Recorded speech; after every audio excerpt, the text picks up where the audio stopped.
So growing up, I had pretty much a regular childhood. I played sports all through life and up until about the age of 13 and 14. The only bad things that happened during my life as a child were my parents got divorced not once but twice, um, which was pretty bad to me, but it could have been a lot worse.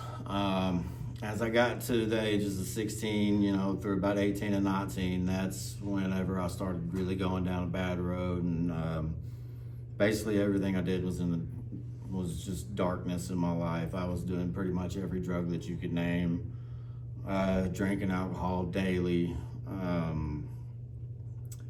and it was just not doing any good for my life. But as we continued through life, when I was about 20 to 21 years old, I'm not sure about which age, that's when my son was born. And the day he was born, I went down to the hospital to see him, and I got told that he wasn't my son and that I don't belong at this hospital and I need to leave. And it came down between the fact of either me leaving voluntarily or me leaving in the back of a Tennessee State Patrol car. So I left on my own, and then that was a pretty, I wouldn't say traumatizing, but it broke my heart in so many ways that there was no way to put them back together again at that moment. From that point forward, I really had a hard time believing in God. I really had a hard time believing in Christ. But I had one prayer that I said all the time, and that prayer was that one day I'd get my son back in my life. And sure enough, 3 years ago, there it was. His mom rolled into the job that I was working at as one of my trainees and said that he'd been wanting to talk to me.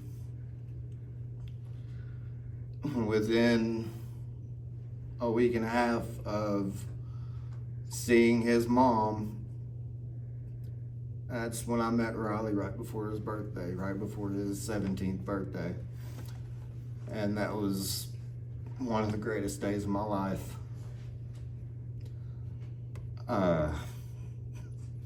And that's when I knew that my prayers weren't in vain, and God finally answered that prayer. So now I get to be the father that I wanted to be. And my wife, just a year before that, he sent her to me, and everything that she's brought into my life has been nothing but positive. She's pushed me to be a better man. She's pushed me to be a better husband, better Christian, and a better father. I'm going to backtrack a little bit. In 2019, my father passed away. I think I was 36 years old when he passed away. And that just sent me into a very, very deep spiral to where I turned into a massive alcoholic. I was drinking probably, I would go as far to say a 24 pack or more a day. Then getting up and going to work. And that was just it. It was rinse and repeat, do it again. But once I met Riley, I still remember the first time I came to the fort. It was on Easter weekend. And I was invited by Riley and Karen so that way I could get my first pictures that I've ever gotten with my son. And still got those saved today because those are some of the most important things that I've got.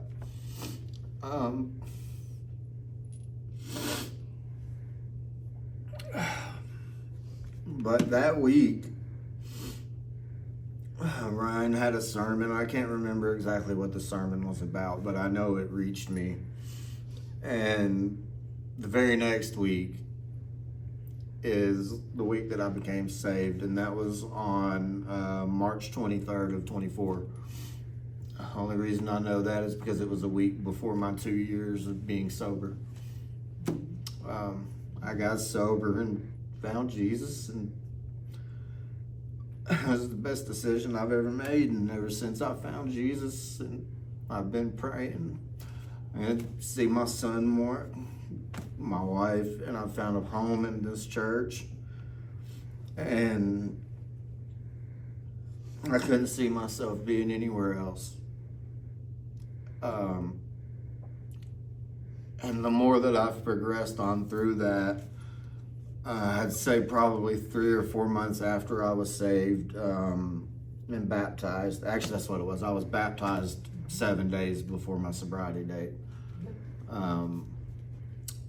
But the farther along that I've gone with it, the more I find peace, the more that I find God's grace and His forgiveness. Because if there's anybody out there that didn't deserve it, it was me. I hurt so many people through my life, and there's no way I could ever apologize for that, but I know that I've got the Lord by my side now. Jesus is in my heart, and that's never going to change. I've been reading the Bible almost every day since, and I've never been happier. Even in the situation we're in right now, we have no vehicle, we have nowhere to live except a hotel. I still find solace every day when I pray, knowing that at least I have some kind of blessings, like a roof, water, clothes, food.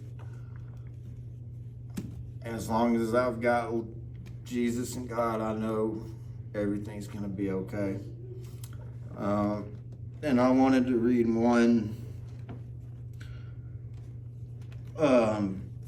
little verse here,